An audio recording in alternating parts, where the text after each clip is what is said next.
Hello दोस्तों नमस्कार। मैं रिंकू सेन आप सभी का गुरुकुल सीजीपीएससी क्लासेस में तहे दिल से स्वागत करते हैं। आज का जो हमारा जो टॉपिक है वो है आपका वेतन मजदूरी भुगतान अधिनियम 1936, जिस अधिनियम को मजदूरी संदाय अधिनियम 1936 भी कहते हैं। देखिए भाई, लेबर इंस्पेक्टर भर्ती परीक्षा में आपका चांसेस है, संभावित है कि इस टॉपिक से आपका 2 से 3 प्रश्न जो है पूछे जा सकते हैं। लगभग चांसेस से 2 से 3 प्रश्न पूछे जा सकते हैं। अब चूंकि यहाँ पर लेबर इंस्पेक्टर भर्ती परीक्षा में आपका पोस्ट बहुत कम है, ना के बराबर है, आपका 34 पोस्ट है। 34 पोस्ट यानी कि आपको क्या करना है, केवल और केवल टॉप करना है। और अगर टॉप तभी करोगे जब आपका जो न्यू सिलेबस है, नया सिलेबस में अगर आप 15 अंक लेकर आते हो, 15 अंक में कम से कम 12-13 नंबर अंक लेके आते हो, तभी आपका जो है ये लेबर इंस्पेक्टर भर्ती परीक्षा का जो पोस्ट जो है तभी आपको प्राप्त होगा। ठीक है। तो इस आपका तो 2-3 आपको बहुत इंपॉर्टेंट रखता है आपका। चलिए शुरुआत करते हैं। वेतन मजदूरी भुगतान अधिनियम 1936 की आखिरकार सबसे पहला प्रश्न आता है, सबसे पहला ही प्रश्न पूछा जाता है क्वेश्चन की आवश्यकता क्यों पड़ी, इसकी आवश्यकता आखिरकार क्यों पड़ी।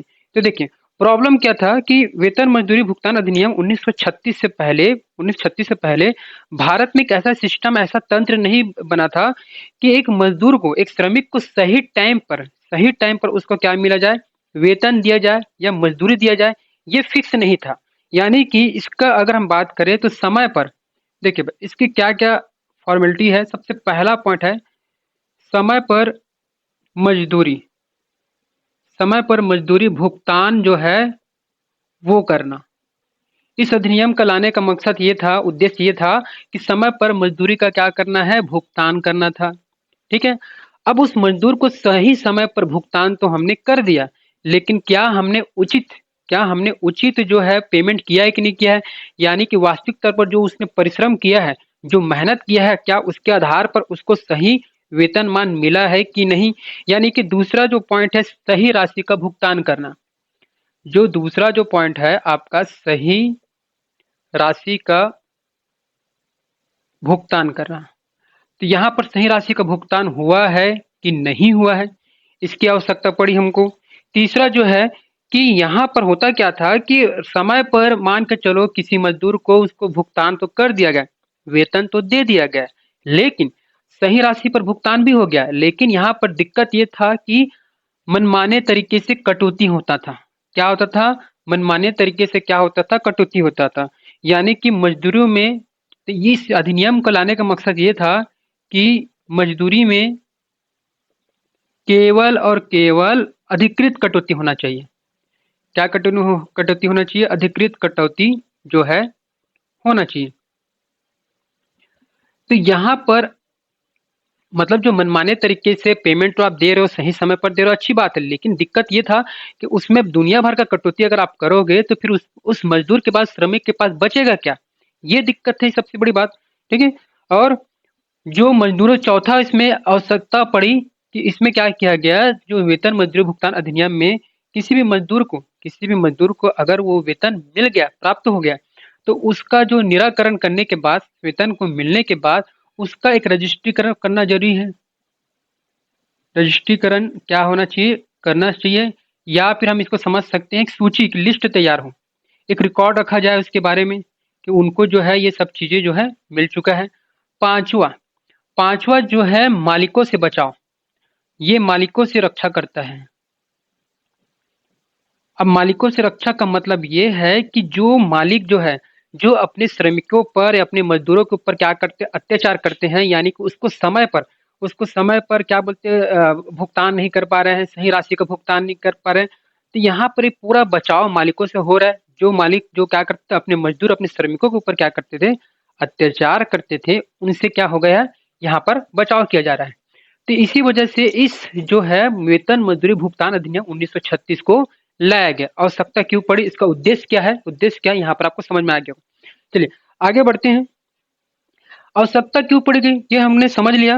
अब हम समझते हैं अब हम समझते हैं कि इसका ऐतिहासिक पृष्ठभूमि क्या है।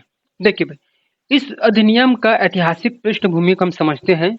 मैपिंग से आप जल्दी समझोगे। जैसे कि भारत में, ये आपका जो भारत जो देश जो है, ये आपका मान के जो ब्रिटिश भारत देश, ब्रिटिश भारत में पाकिस्तान भी उस समय में शामिल था।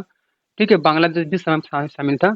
देखिए, मामला क्या था कि सबसे पहला इसकी शुरुआत होता है 1929 से। इसकी जो शुरुआत जो होता है भारत में आपका कौन से वर्ष से शुरू होता है? 1929 में। 1929 में एक समिति का गठन किया गया, जिस समिति का नाम था रॉयल समिति। यहाँ पर इस समिति किस समिति का गठन किया? रॉयल समिति का जो है गठन किया गया। अब रॉयल समिति, इस रॉयल समिति को या तो रॉयल समिति कहते हैं या तो इसको विटली समिति के नाम से भी जाना जाता है। विटली समिति। देखो 1929 में विटली समिति, देखो विटली जो था, जो रॉयल समिति का क्या था? अध्यक्ष था। विटली समिति जो था वो क्या था? रॉयल समिति का जो था अध्यक्ष था। इसी वजह से इसका नाम विटली समिति ऑन लेबर, पूरा नाम है विटली समिति ऑन आपका लेबर के नाम से भी ये जाना जाता है। तो विटली समिति ऑन लेबर जो उनके अध्यक्ष थे, इसके नाम से जाना गया। उन्होंने सबसे पहला सिफारिश किया गया किसका? वेतन मजदूरी भुगतान अधिनियम 1936 का सबसे पहले उन्होंने क्या किया? सिफारिश किया। अब सिफारिश में क्या बात रखा गया? सिफारिश में ये कहा गया, जो इसकी जो सिफारिश जो था, देखो सिफारिश में क्या क्या सिफारिश था कि जो है श्रमिकों की संख्या, सबसे पहला तो ये है कि भारत में श्रमिकों की संख्या क्या है, भारत में श्रमिकों की संख्या क्या, सबसे पहले ये जानना अति आवश्यक है। फिर उसके बाद उसको जो वेतन जो है, मजदूरी जो है, किस प्रकार दिया जाए, क्योंकि ये बात है 1936 का। 1929 के समय में, उस समय में होता क्या था कि ब्रिटिश प्रांत के उस समय में वस्तुओं के आधार पर, वस्तु मतलब कि एक व्यक्ति वस्तु दे रहा है तो उसकी जगह वो क्या कर रहा है? श्रमिक का काम कर रहा है, तो उसको वस्तु मिल रहा है, चावल मिल रहा है, दाल मिल रहा है, ये ऐसा सिस्टम था। तो उस सिस्टम को समाप्त करके हम क्या कर सकते हैं? वेतन मजदूरी हम उसको देंगे, किसमें? करेंसी में, रुपए के तौर पर, सिक्के के तौर पर। ये आपका, तो यहाँ पर बहुत सारे रॉयल समिति ने क्या किया था? सिफारिश किया था और वेतन मजदूरी अधिनियम के बारे में उन्होंने कहा था। तो देखो 1929 में इसका गठन हुआ और 1931 में जो उन्होंने जो सिफारिश जो किया, उन्होंने सिफारिश 1931 में किया। तो 1929 तो गठन वर्ष है आपको, और 1931 कौन सा? सिफारिश वर्ष है। सिफारिश होने के पश्चात, जो आपका जो सिफारिश होने के जो पश्चात, यदि अगर हम बात करें, यहाँ तक आपको समझ में आ गया होगा, आगे बढ़ते हैं। देखिए 1931 में जो आपका सिफारिश होने के पश्चात, ये आपका 23 अप्रैल, ये आपका जो है 23 अप्रैल, ये है इंपॉर्टेंट एड में, 23 अप्रैल 1936 को, देखिए 23 अप्रैल 1936 को ये आपका क्या हो गया? लागू हो गया। कौन सा लागू हो गया? वेतन मजदूरी भुगतान अधिनियम 1936 को ये क्या हो गया? लागू हुआ। 1936 वर्ष से, इसी वजह से अधिनियम का नाम क्या है? 1936 है। और ये अधिनियम की अगर हम बात करें, जब लागू हुआ तो उस समय में भारत के जो वायसराय जो थे, उस समय जो भारत के जो वायसराय जो था, वो था लॉर्ड लिंथिंगो। लॉर्ड लिंथिंगो, लॉर्ड लिंथिंगो के समय में 23 अप्रैल 1936 में आपका वेतन मजदूरी भुगतान अधिनियम 1936 को लागू हुआ था। फिर उसके बाद आपका आता है 28 मार्च 1937। 28 मार्च 1937 का जो डेट जो है, ये प्रवित का डेट है। ये प्रवित का मतलब होता है अधिसूचना, यानी कि राजपत्र में ये जो शामिल हुआ, आपका राजपत्र में अधिसूचना, राजपत्र में शामिल कब हुआ? 28 मार्च 1937 को हुआ। जब प्रवृत्त कब हुआ पूछा जाएगा पेपर में आपको, तो 28 मार्च 1937 को ये प्रवृत्त हुआ, अधिसूचना में ये आपका शामिल हो गया। ठीक है, तो इसमें आपका टोटल जो है, इसमें टोटल आपका जो है 26 धारा है, और इन 26 धाराओं को हम क्या करेंगे? पढ़ेंगे भाई। इन 26 धारा को क्रम बाई क्रम हम क्या करेंगे? पढ़ेंगे। तो चलिए 26 धारा क्या क्या है उसको हम पढ़ते हैं। सबसे पहला आपका जो धारा आपका जाता है 26 धारा में, टोटल जो है 26 धारा, ये आप लिख सकते हो, नोट कर सकते हो, इंपॉर्टेंट आपका है। चलिए आगे बढ़ते हैं। टोटल जो है 26 धारा है। आप एक काम कीजिए कि 26 धाराओं को आप शॉर्ट तरीके से याद कीजिए। सबसे पहले मैं क्या करूंगा, आपको जो शॉर्ट तरीके से आपको बताऊंगा, शॉर्ट शब्दों में बताऊंगा। पहले शॉर्ट शब्दों को याद करोगे, फिर उसके बाद लॉन्ग शब्द में जाएंगे। ठीक है, ये सभी लॉन्ग शब्द है जिसको मैंने क्या किया? शॉर्ट किया। सबसे पहला जो आपका आ जाता है, सबसे पहला जो आपका आ जाता है वो है प्रारंभ। सबसे पहला जो धारा है वो आपका क्या है? प्रारंभ है। प्रारंभ के बाद दूसरा जो आ जाता है वो है परिभाषा। दूसरा जो आपका आ जाता है वो आपका क्या है, परिभाषा है। परिभाषा के बाद तीसरा जो आपका आ जाता है उत्तरदायित्व। तीसरा जो आपका आ जाता है उत्तरदायित्व। उत्तरदायित्व। चौथा, चौथा आपका क्या, पहला प्रारंभ, दूसरा परिभाषा, तीसरा उत्तरदायित्व, चौथा है काल अवधि। चौथा जो है काल अवधि। अवधि। चौथा है काल अवधि। पांचवा की अगर हम बात करते हैं तो वेतन। पांचवा जो है वेतन। छठवां धारा है करेंसी। छठवां धारा जो है वो करेंसी है। सातवां धारा, सातवां धारा की अगर हम बात करें तो कटौतिया। सातवां धारा जो है वो है आपका है कटौतिया। आठवां जो है जुर्माना है। आठवां आपका क्या है, जुर्माना हो गया। नंबर 9, नंबर 9 की अगर हम बात करते हैं तो अनुपस्थिति। नंबर 9 जो है अनुपस्थिति। ये शॉर्ट में भी, लॉन्ग में भी जाएंगे हम, इसके पूरे बारे में डिटेल्स पढ़ेंगे। ये आपको याद करवाने के लिए है आपका ये 10वां। 10वां की अगर हम बात करते हैं तो हानि। 10वां जो है हानि। 10वां। 11वां है वसूली। 11वां है वसूली। 12वां की अगर हम बात करें तो, सॉरी, 11वां जो है सेवा है। 11वां जो है सेवा है, सेवाएं। और 12वां जो है आपका क्या है, वसूली है। 13वां, 13वां की यदि अगर हम बात करें तो 13वां जो है सहकारी और बीमा सोसाइटी। सहकारी और आपका क्या है, बीमा सोसाइटी से संबंधित है 13 आपका। 14, 14 की अगर हम बात करें तो 14 आपका है निरीक्षक। 14 जो है निरीक्षक। निरीक्षक का मतलब जो हम लोग जो हम जो लेबर इंस्पेक्टर है, क्या काम करते हैं, निरीक्षक काम करते हैं, तो वही निरीक्षक है आपका है। 15 है विलम्ब। 15 है विलम्ब, देरी। 16 है, 16 अगर धारा की अगर हम बात करें तो आवेदन। आवेदन। और 17 जो है अपील। 17 जो है अपील है। 18, धारा नंबर 18। 18 जो है शक्तियाँ। धारा जो है आपका है शक्तियाँ है। और आपका जो 19 धारा, धारा 19, धारा जो 19 जो है आपका है नियोजक। नियोजक। धारा नियोजक। 19, 20, 20, 20 आपका है आपका अपराध। अपराध। धारा 21 विचारण। विचारण। धारा 22, धारा 22 की अगर हम बात करते हैं तो वादों का वर्जन। वादों का वर्जन। और 23, धारा जो है 23, 23 जो धारा जो है वो है आपका संविदा। संविदा। संविदा का त्याग होता है ये, संविदा। संविदा। धारा 24, 24, 24 जो आपका है प्रत्यायोजन। प्रत्यायोजन हो गया। और धारा जो 25 जो है आपका, ये आपका सूचना। सूचना। और 26 जो धारा है नियम बनाने की शक्ति। नियम बनाने की शक्ति यानी कि 26। तो ये जो टोटल जो है आप अपनी स्क्रीन में देख सकते हो, टोटल जो है 26 धारा है। इन 26 धाराओं को आप क्या कर सकते हैं, शॉर्ट तरीके से याद कर सकते हो, ज़्यादा बेहतर होगा शॉर्ट तरीके से याद करना। ठीक है, तो ये अगर इसको आप इसका स्क्रीनशॉट लेना चाहते हैं, स्क्रीनशॉट ले लिए, या आप इसका अपना नोट बना के, अगर नोट बनवाते हैं अपने कॉपी पेन पकड़ के लिख रहे हो तो वो ज़्यादा बेहतर है। चलिए अब देखिए, सबसे पहला हम आते हैं धारा जो है, जो धारा 1 है उस पर आते हैं। चलिए धारा 1 में आते हैं।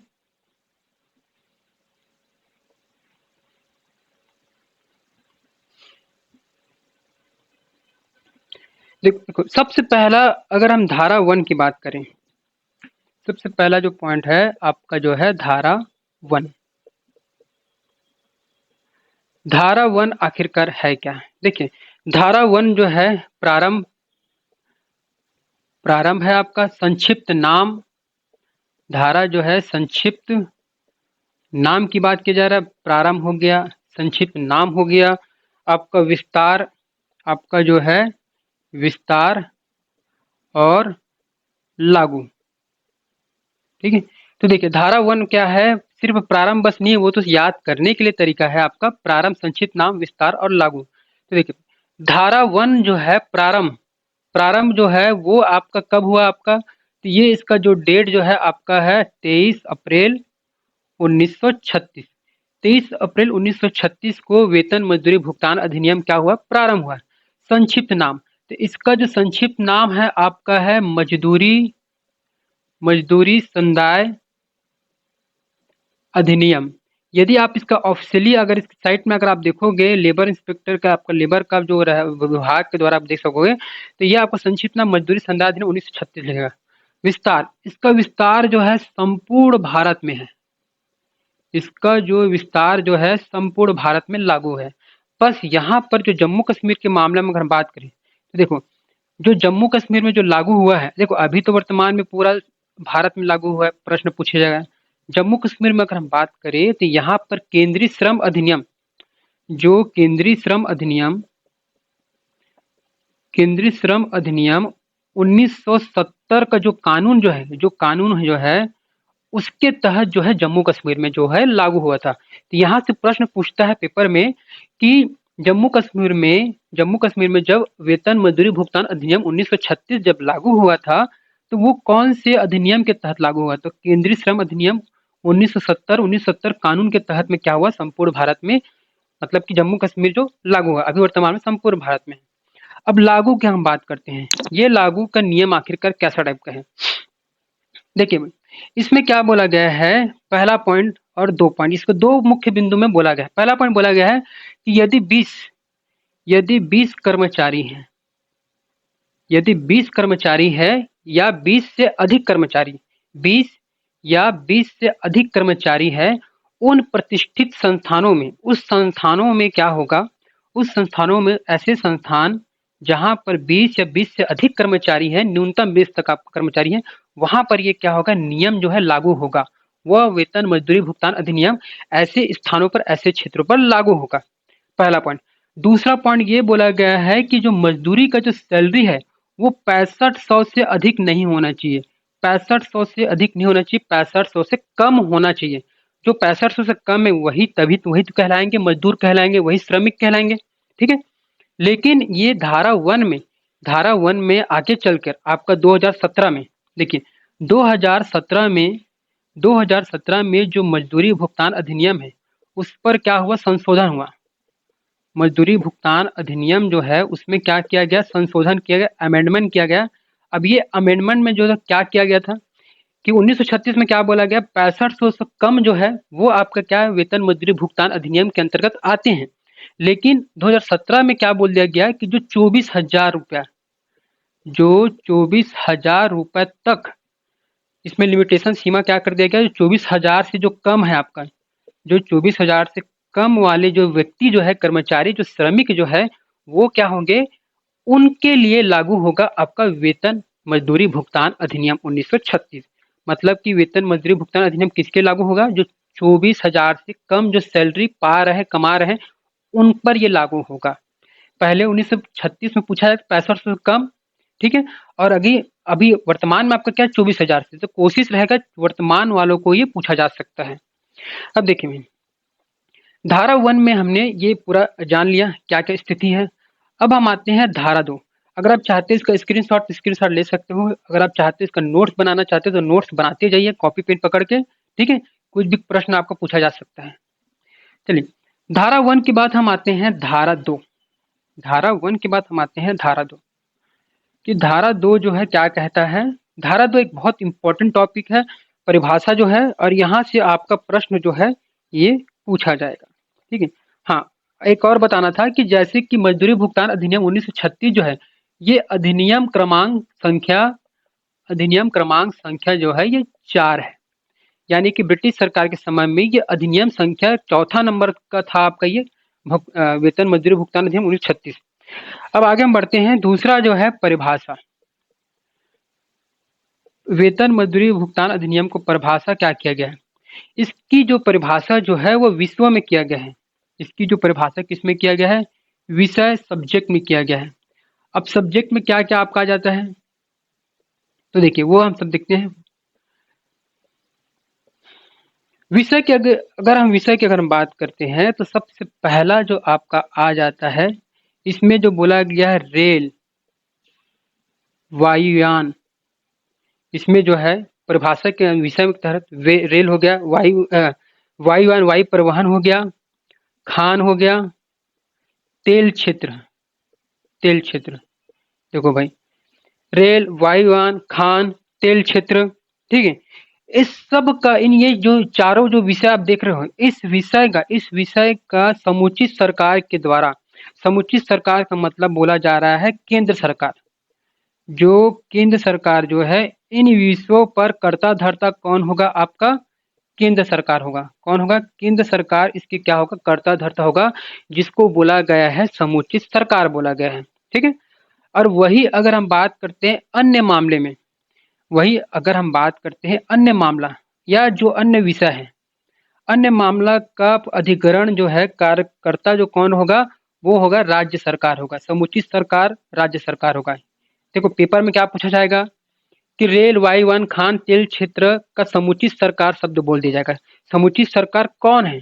जो समुचित सरकार कौन है? तो कौन है? आपका है केंद्र सरकार, इसका क्या है? समुचित सरकार है। वही अगर बात किया जाएगा अन्य मामला बोल दिया जाएगा तो कौन आपका है समुचित सरकार? राज्य सरकार। यानी इन विषयों को छोड़कर, इन विषयों को छोड़कर आपका पहला। दूसरा, दूसरा की अगर हम बात करते हैं तो औद्योगिक या अन्य स्थापना। दूसरा जो है आपका है औद्योगिक या अन्य स्थापना। अब औद्योगिक या अन्य स्थापना का मतलब क्या है?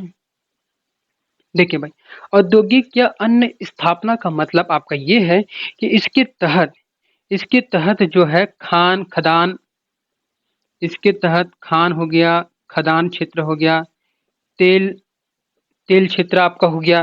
तेल क्षेत्र के अलावा अगर हम बात करते हैं तो वो आपका विमान वाहक, आपका विमान वाहक हो गया,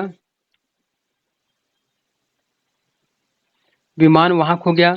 अगर इनके अलावा खान खदान तेल विमान वाहक हो गया। विमान वाहक के बाद अगर हम बात करें ट्रामवे, ट्रामवे ट्रामवे एक यातायात का साधन होता है। जैसे कि आप मुंबई में जाओगे, कलकत्ता में जाओगे तो पुराने समय में छोटा सा जो ट्रेन जो चलता था आपका सिटी एरिया में, वो आपका क्या ट्रामे हो गया। आपका डाक, डाक का मतलब पोस्ट ऑफिस वाला डाक नहीं है। डाक का मतलब होता है आपका बंदरगाह, बंदरगाह, डाक या घाट क्षेत्र आपका हो गया, ठीक है। कर्मशाला, कर्मशाला, तो कर्मशाला का मतलब ये होता है कि जहाँ पर वस्तु का निर्माण होता है। वस्तु का मतलब एक चेयर से लेकर, एक कुर्सी चेयर से लेकर एक आपका कोई पिन तक आपका जो निर्माण हो रहा है, वस्तु का उत्पादन हो रहा है, छोटी से लेकर बड़ी वस्तु उत्पादन हो रहा है, उसको क्या बोला जाएगा? कर्मशाला आपका क्या किया जाएगा? इसको बोला जाएगा, ठीक है। तो ये आपका दूसरा विषय है। पहला विषय आपका रेल, वायु वन, खान संबंधित था, सरकार संबंधित। दूसरा औद्योगिक संबंधित, कौन कौन सा सेक्टर औद्योगिक है, कौन कौन सेक्टर आपका, ये आपका है दूसरा। दूसरा के बाद तीसरा होता है आपका बागान। तो यहाँ पर बागान का परिभाषित किया गया है। बागान भी आपका क्या है? परिभाषा वेतन मजदूरी भुगतान में अधीन में आता है। तो ये आपका परिभाषित किया गया 1951 बागान अधिनियम, 1951 बागान अधिनियम के तहत जो है परिभाषा किया गया, परिभाषित किया, बागान को परिभाषित किया है।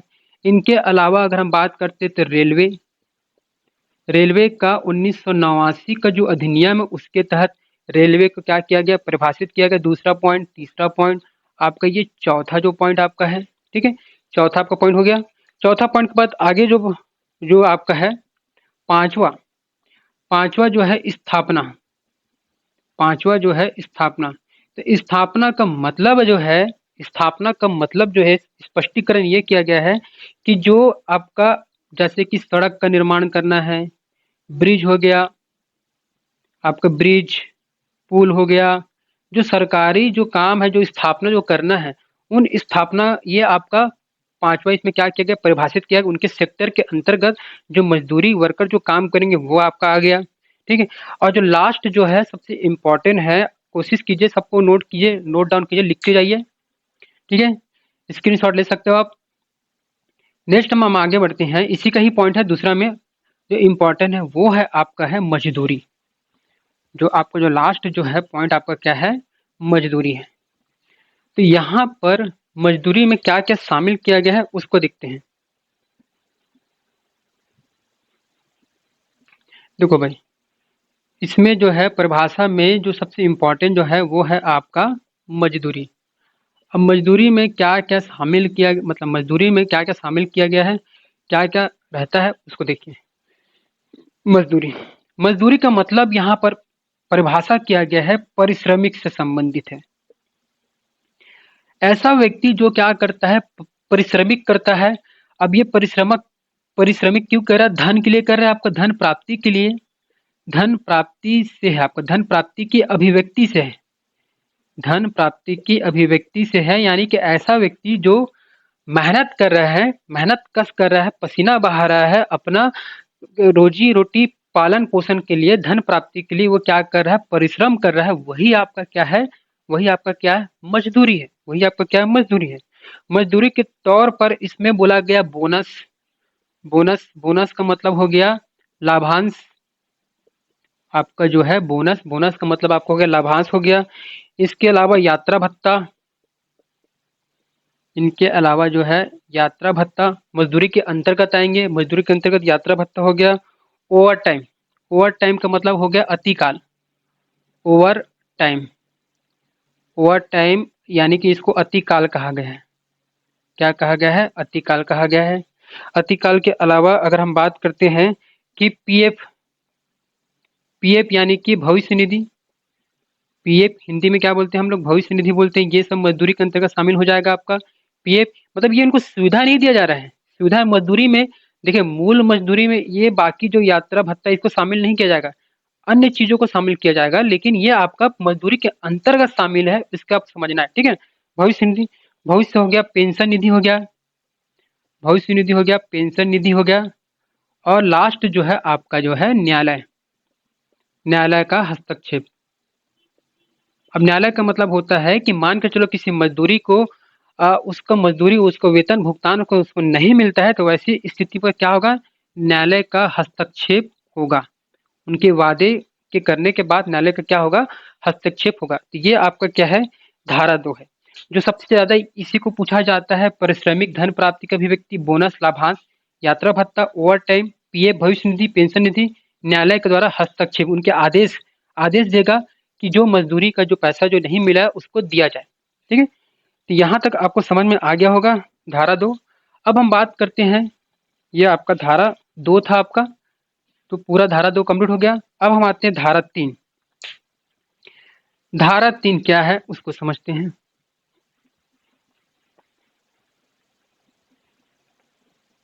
देखिए भाई, धारा 3 जो है, जो अगर हम धारा 3 की अगर हम बात करें, तो धारा 3 जो है मजदूरों की, मजदूरी, मजदूरी के वेतन के लिए उत्तरदायित्व, मजदूरी के वेतन के लिए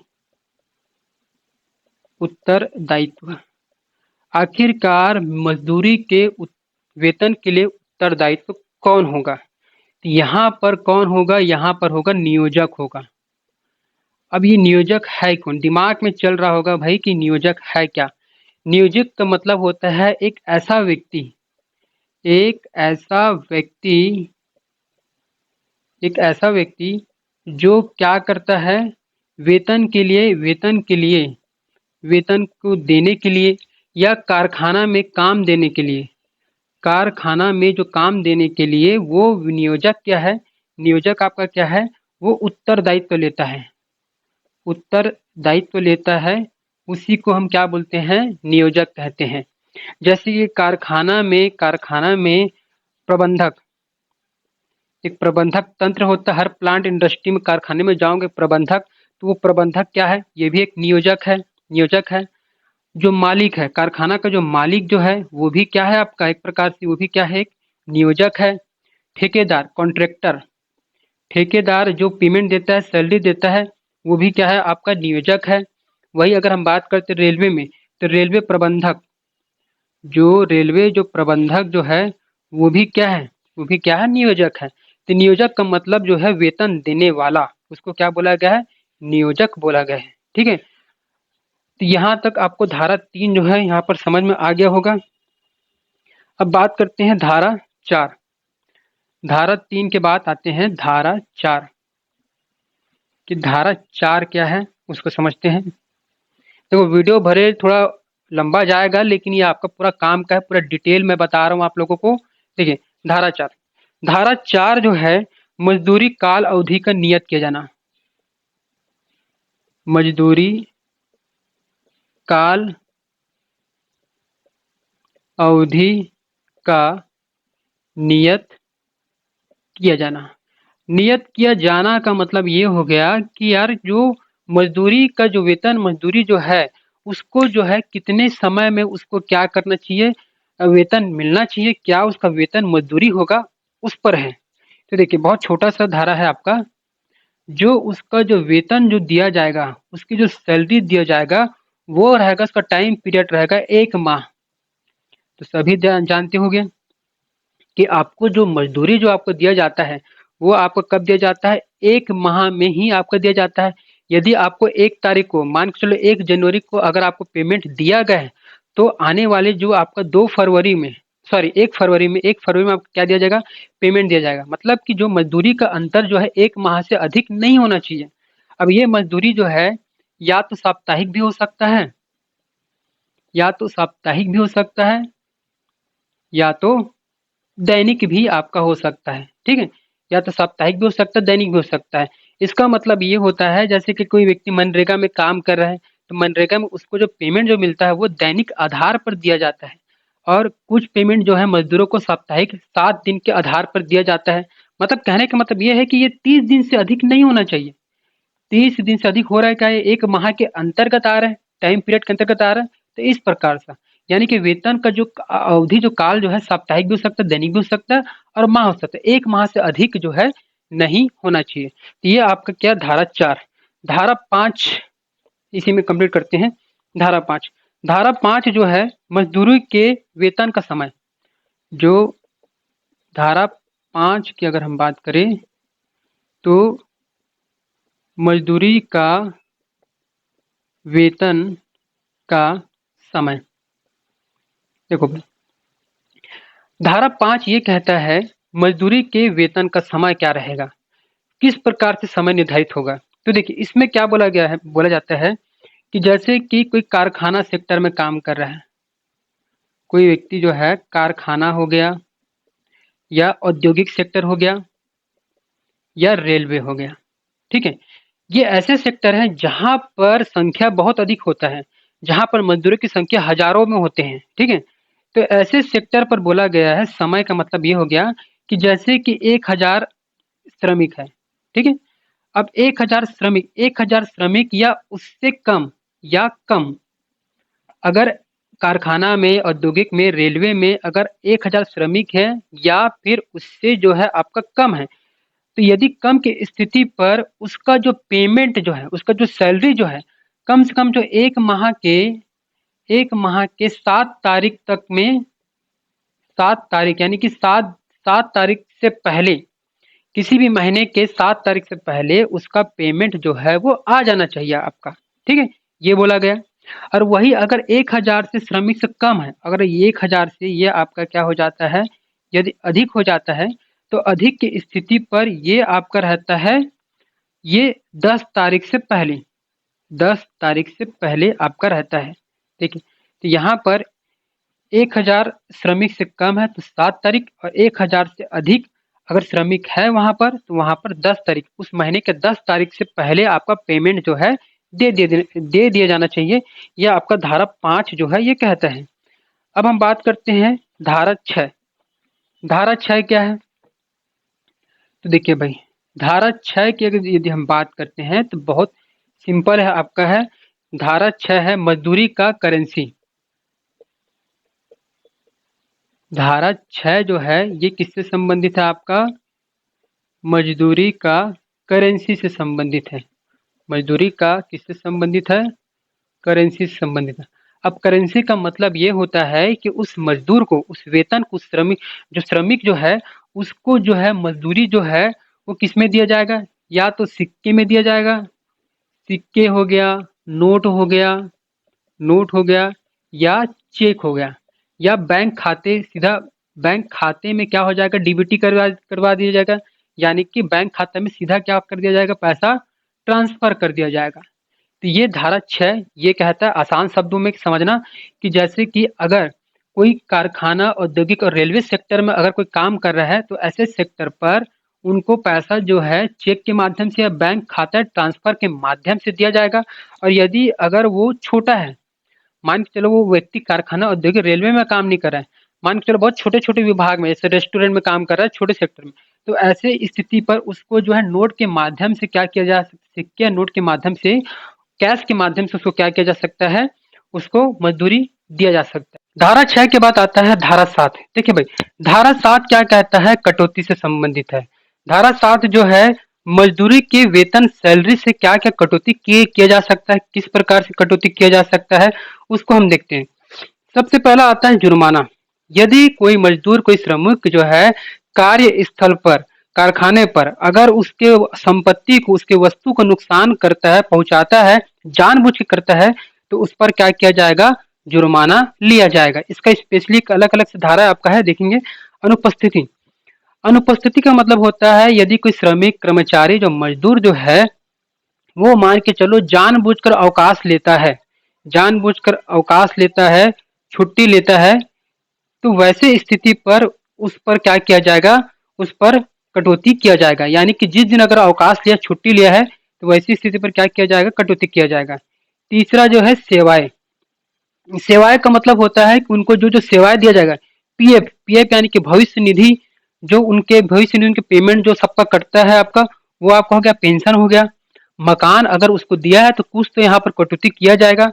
यात्रा, यात्रा मतलब कि अगर उसको बस सुविधा दिया गया है, बस सुविधा दिया गया है, तो बस सुविधा पर भी इसको क्या किया जाएगा, कटौती किया जाएगा। बीमा, यदि वह बीमा लिया है तो लाइफ इंश्योरेंस 1956 के तहत बीमा में आपका इसमें क्या किया जाए, कटौती किया जाएगा।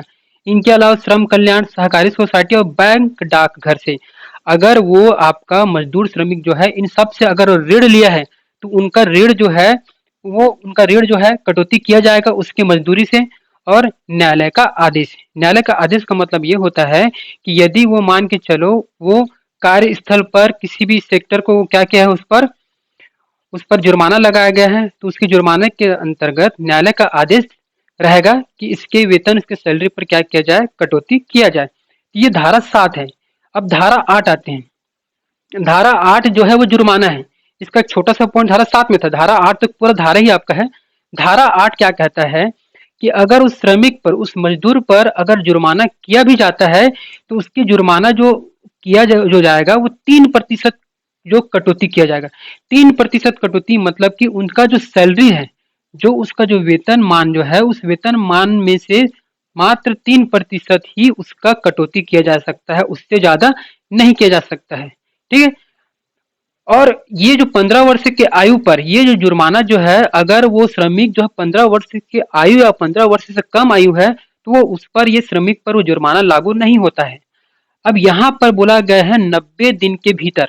अब ये 90 दिन का भीतर है क्या, देखो, उस नियोजक को, नियोजक का मतलब ये होता है जो वेतन देने वाला, जो उत्तरदायित्व तो होता है, अगर वो वेतन देने वाला जो नियोजक जो है, अगर 90 दिन के भीतर, यदि वो 90 दिन के भीतर अगर वो जुर्माना वसूल नहीं कर पाता है, तो वहां पर 90 दिन के बाद, 91, 92, 93 दिन के बाद आपका इसको अधिकार नहीं है कि उस व्यक्ति से आप जुर्माना ले सकते हो।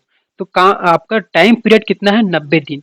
नियोजक को, उस कारखाने के मालिक को अधिकार दिया गया कि 90 दिन आपका क्या कर सकता है, वो जुर्माना ले सकता है, उससे अधिक नहीं। धारा 9। धारा 9 जो कर्तव्य के अनुपस्थिति पर कटौती, जैसे कि मैंने बताया था अनुपस्थिति सेम आपका रहेगा कि अगर मजदूर, श्रमिक जो है अनुपस्थिति रहता है, जानबूझकर अनुपस्थिति करता है, तो वैसी स्थिति पर उसका उस दिन का अनुपात के आधार पर, अनुपात के आधार पर मतलब ये हो गया कि उस दिन का, जिस दिन अगर अनुपस्थिति हुआ है उसी दिन का कटौती किया जाएगा, बाकी दिन का कटौती नहीं किया जाएगा। धारा 10। धारा 10 कहता है नुकसान। नुकसान का मतलब वही है कि उनके जो संपत्ति को, कार्यस्थल पर उसके संपत्ति को जानबूझकर नुकसान या हानि पहुंचाया गया है, तो वैसी स्थिति पर भी क्या किया जाएगा, कटौतियां जो है किया जाएगा। धारा 11 सेवाओं से कटौती। तो मैंने बताया था जो ये आपको जो सेवाएं जो है, सेम आपका धारा 11 स्पेशली इसके लिए अलग से धारा बनाया गया है। यानी कि पीएफ में पेंशन हो गया, मकान, यात्रा भत्ता, बीमा, एलआईसी, ये सब में आपका ऋण वाला आपका बैंक, डाकघर, सहकारी सोसाइटी, श्रम कल्याण और न्यायालय के आदेश पर, ये आपका धारा 11। धारा 12 है वसूली के लिए कटौती। अगर किसी भी प्रकार की वसूली किया जाता है तो एक जेनुअल वसूली होना चाहिए, उस पर जो है ये आपका कटौती किया जाएगा, धारा 12। धारा 13 जो है सहकारी सोसाइटी, बीमा, बैंक से कटौती किया जाएगा यदि वह श्रमिक जो है क्या किया है, ऋण लिया है, तो उसके ऋण का जो ब्याज दर जो है किससे कटेगा आपका, उसके पेमेंट से, उसके वेतन से यहाँ पर कटौती होगा। ठीक है। धारा 14, धारा 14 बहुत इंपॉर्टेंट है भाई। धारा 14 जो है ये आपका है निरीक्षक। निरीक्षक का मतलब कौन होता है? अभी आप लेबर इंस्पेक्टर अगर बनोगे आगे चल के, तो आप क्या कहलाओगे? आप कहलाओगे निरीक्षक कहलाओगे। ठीक है। तो देखिए, निरीक्षक जो है कि नियुक्ति राज्य सरकार करता है, और राज्य सरकार जो नियुक्ति जो करता है, निरीक्षक की नियुक्ति, ये कारखाना अधिनियम 1948 के तहत करता है। तो पूछा जा सकता है, इंपॉर्टेंट है आपका निरीक्षक, कि निरीक्षक की नियुक्ति जो है, निरीक्षक की जो नियुक्ति जो है वो कौन करता है? तो राज्य सरकार करता है, केंद्र सरकार नहीं करता है। और राज्य सरकार जो है कौन से अधिनियम के तहत करता है? तो कारखाना अधिनियम 1948 के तहत करता है। अब निरीक्षक को क्या क्या अधिकार दिया गया, देखिए भाई। प्रवेश, संपत्ति में प्रवेश, वह निरीक्षक जो है उस कारखाना स्थल पर वो जो है प्रवेश कर सकता है। ठीक है, उसके लिए कोई रुकावटें पैदा नहीं किया जा सकता है। ठीक, तो संपत्ति में प्रवेश कर सकता है, जांच कर सकता है, जांच यानी कि निरीक्षक वही तो उसका काम है, जांच करना, निरीक्षक करना। रजिस्टर, वो रजिस्टर बना के उसके बारे में नोट कर सकता है, यानी कि रिकॉर्ड भी रख सकता है। और ये सभी जो उसके पावर, जो शक्तियां जो है निरीक्षक का, ये पावर कौन दिलाता है आपका 1860 का आपका आईपीसी जो धारा, इंडियन पिनल कोड, जो भारतीय दंड संहिता 1860 और 1973 आईपीसी, ये दोनों जो है पूर्ण अधिकार निरीक्षक को ये आपका पावर ये आपका ये देता है। इनके अलावा निरीक्षक को बहुत सारे आपको सुविधा दिया गया है, जैसे कि उनको जो गाड़ी गाड़ी का कार्य की सुविधा दिया जाता है, उसको मकान की सुविधा दिया जाता है। निरीक्षक के लिए अलग से आपका क्या रहता है, सुरक्षा सुविधा जो है, सिक्योरिटी गार्ड भी दिया जाता है। तो बहुत सारे सुविधा होता है कि लेबर इंस्पेक्टर का क्या क्या सुविधा हो सकता है, ये भी आपको पूछा जा सकता है।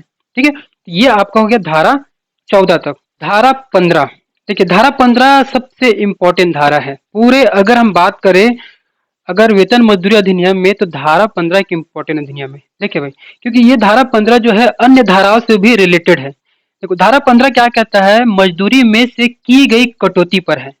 यदि किसी मजदूर पर या किसी श्रमिक पर, कर्मचारी पर अगर कटौती किया जाता है और वो कटौती जो है वो अनुचित है, अनुचित का मतलब ये होता है कि मान के चलो उनकी जो मजदूरी जो है, वो मजदूरी जो है देर में दिया गया है, जो मजदूरी जो है श्रमिक का जो मजदूरी जो है देर में दिया गया है, तब की स्थिति में। दूसरा है अनुचित कटौती, बिना मतलब कि श्रमिक उस मजदूरी में किसी भी प्रकार का क्या कर दिया गया, कटौती कर दिया गया जो उचित नहीं था आपका। और तीसरा जो है मजदूरी नहीं दिया गया है, कई महीनों से, कई समय से मजदूरी नहीं दिया जा रहा, जबरदस्ती काम करवा लिया गया और उस श्रमिक को क्या किया गया, मजदूरी नहीं दिया गया।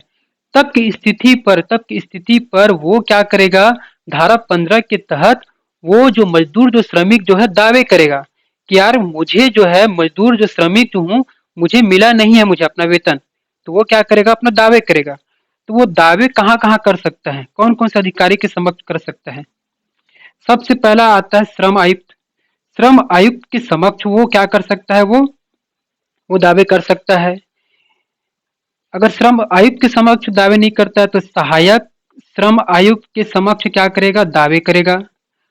लेकिन यहाँ पर एक चीज ध्यान देने वाली बात रहेगा कि सहायक श्रम आयुक्त तो ऐसे अधिकारी, वो अधिकारी होना चाहिए जो 2 वर्ष जो अनुभव होना चाहिए, जो कम से कम 2 वर्ष का जो अनुभव प्राप्त है, उन्हीं को ही क्या किया जाएगा, यहाँ पर सहायक श्रम आयुक्त को यहाँ पर दावे कर सकता है।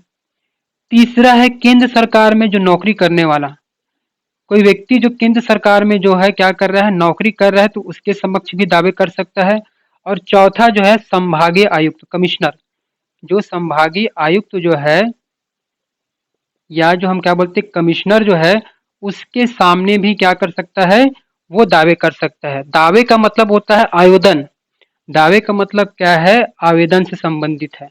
तो देखिए भाई, ये आवेदन जो है वो आवेदन करेगा, ये आवेदन के लिए भी अलग सी धारा इसमें।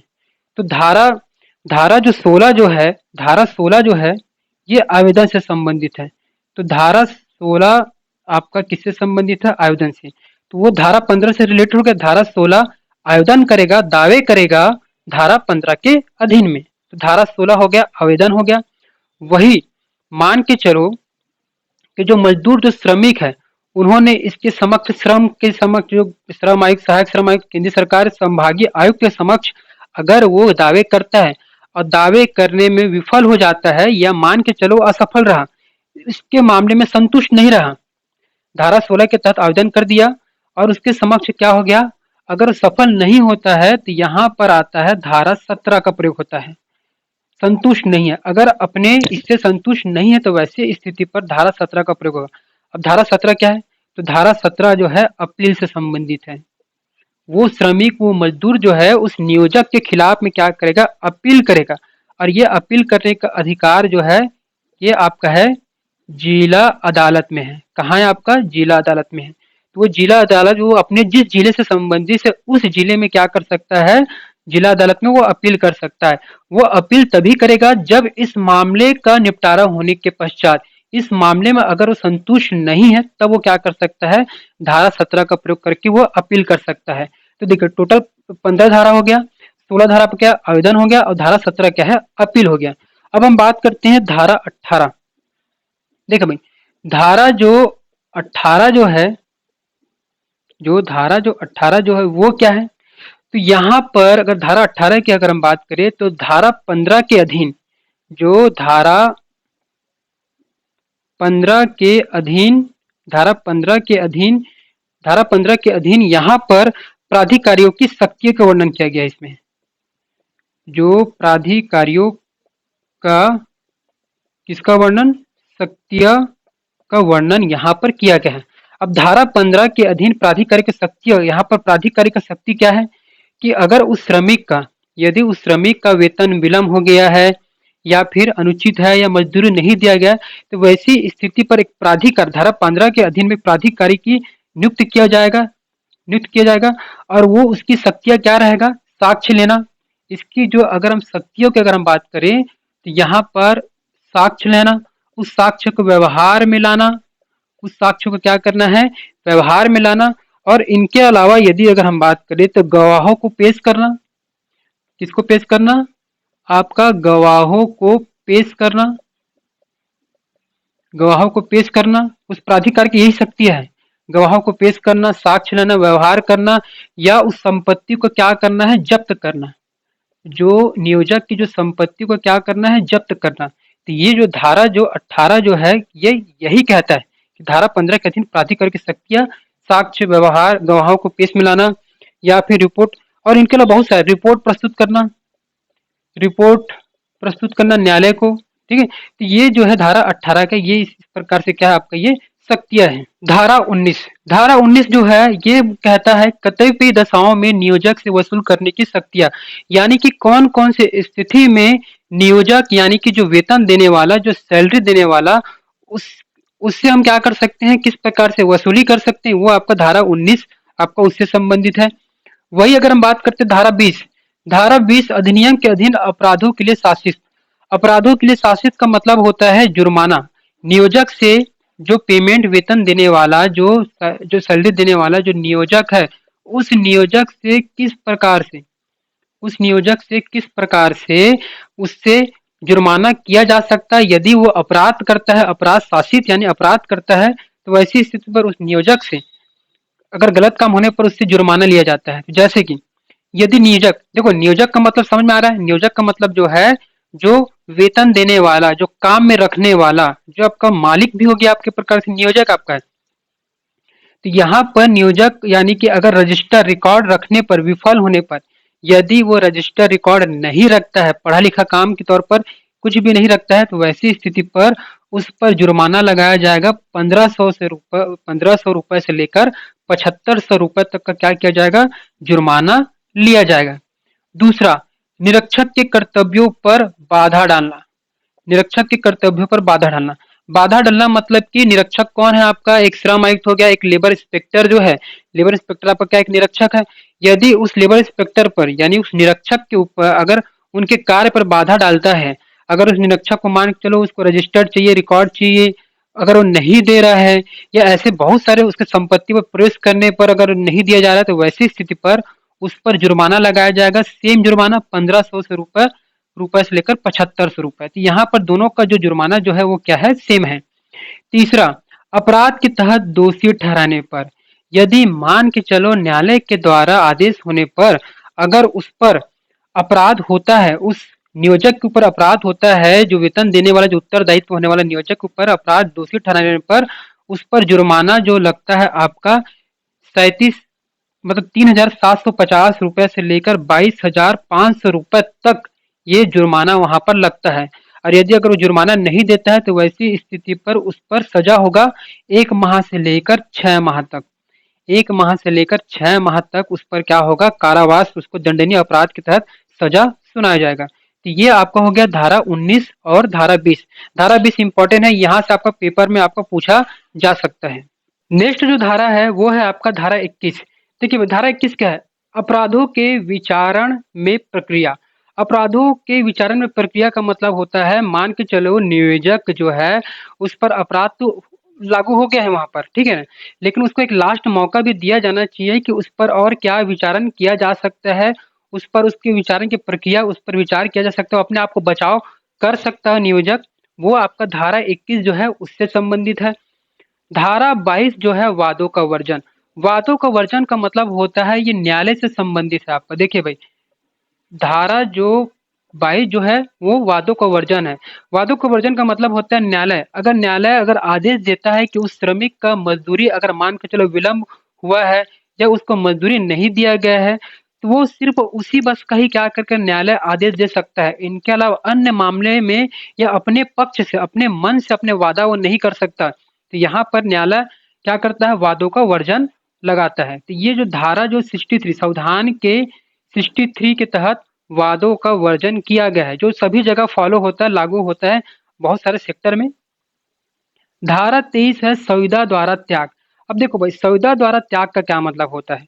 संविदा द्वारा त्याग का मतलब होता है कि मान के चलो एक व्यक्ति है, मान के चलो एक व्यक्ति है और वह व्यक्ति जो है अपना सुविधा का त्याग करता है। सुविधा मतलब कि अपनी सुविधाओं का त्याग करता है, जानबूझकर अपने सुविधा का त्याग करता है।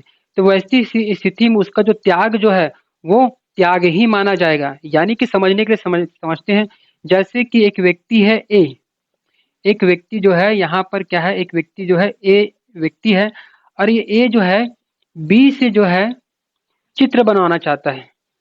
ए जो है बी से क्या बनवाना चाहता है, एक चित्र बनवाना चाहता है।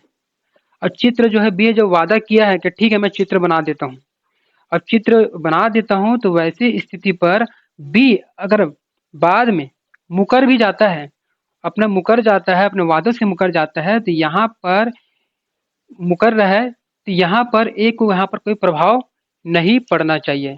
या फिर हम ऐसा समझ सकते हैं, हम इसको जो इस प्रकार से समझ सकते हैं, जैसे कि मान के चले एक व्यक्ति है राम है और एक व्यक्ति जो है आपका क्या है, श्याम है, ठीक है।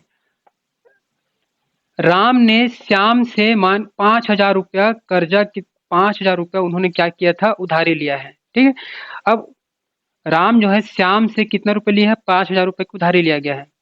अब श्याम ये कहता है कि ठीक है भाई तुम एक काम करो, मुझे 3,000 रुपये ही दे दो, मैं तुमको 3,000 रुपये ही दे दो, मैं तुम्हारा जो कर्जा जो है वो क्या कर दूंगा, माफ कर दूंगा यहाँ पर। तो यहाँ पर वो माना जाएगा, तो वहां पर माना जाएगा, यानी कि श्याम जो है आगे चलकर राम को जो है परेशान नहीं कर सकता है कर्जा के मामले में, क्योंकि श्याम ने ही कहा था कि तुमने क्या किया है, तुमने क्या किया, 3,000 रुपया से ही तुम माफ हो गए, संतुष्ट हो गए, अपना त्याग कर दिए बाकी पैसे का, ठीक है। तो ये सौदा द्वारा त्याग का मतलब ये है। धारा 23 एग्जाम्पल के तौर पर समझ में हो गए। धारा 24 शक्तियों का प्रत्योजन। अब शक्तियों का प्रत्योजन कौन करेगा, शक्तियों का प्रत्योजन स्वाभाविक सी बात है सरकार करेगा, केंद्र सरकार करेगा, राज्य सरकार करेगा। शक्तियों का प्रत्योजन, जितना भी शक्तियों का प्रयोग जो है केंद्र सरकार या राज्य सरकार करेगा। धारा 25 ये कहता है अधिनियम के संक्षिप्तों की सूचना में प्रदर्शन। अब अधिनियम के संक्षिप्तों में सूचना का प्रदर्शन का कहने का मतलब ये है कि किसी भी प्रकार की अधिनियम अगर आता है, किसी भी प्रकार के अधिनियम की आवश्यकता होता है, तो वैसी स्थिति में उसकी सूचना को क्या किया जाएगा, प्रदर्शन किया जाएगा। या किसी भी प्रकार का श्रमिकों से संबंधित कोई भी कानून लॉ एक्ट आता है तो उसका भी क्या किया जाएगा, सूचना में प्रदर्शन ये धारा 25 के तहत किया जाएगा। रिकॉर्ड रखा जाएगा श्रमिकों को तो धारा 25 के तहत रखा जाएगा। और धारा 26 जो है वो नियम बनाने की शक्ति है। अब नियम बनाने की शक्ति का मतलब ये होता है कि अगर अगर वो अधिनियम कानून यदि वो अधिनियम कानून बनाने की शक्ति है, लॉ से संबंधित अधिनियम कानून बनाने की शक्ति है, तो उस शक्ति को कौन बनाएगा, उस अधिनियम कानून बनाने की शक्ति है केंद्र सरकार को है। किसको है, केंद्र सरकार को है। तो केंद्र सरकार संसद के माध्यम से बनाएगी। और यदि अन्य मामले हैं, जो भी अन्य मामले हैं, जो अन्य मामले का जो शक्ति, जो नियम बनाने की शक्ति किसको है, राज्य सरकार को है। ठीक है, तो यहाँ पर ध्यान रखना कि नियम बनाने की शक्ति अधिनियम में किसको है, आपको केंद्र सरकार को बनाने की शक्तियां है। ठीक है, तो ये टोटल जो है 26 धारा जो है हमारा जो है कंप्लीट होता है, टॉपिक कंप्लीट होता है। तो यदि आपको हमारा वीडियो अच्छा लगा तो चैनल को लाइक कीजिए, सब्सक्राइब कीजिए और शेयर करना ना भूलें। बहुत बहुत धन्यवाद।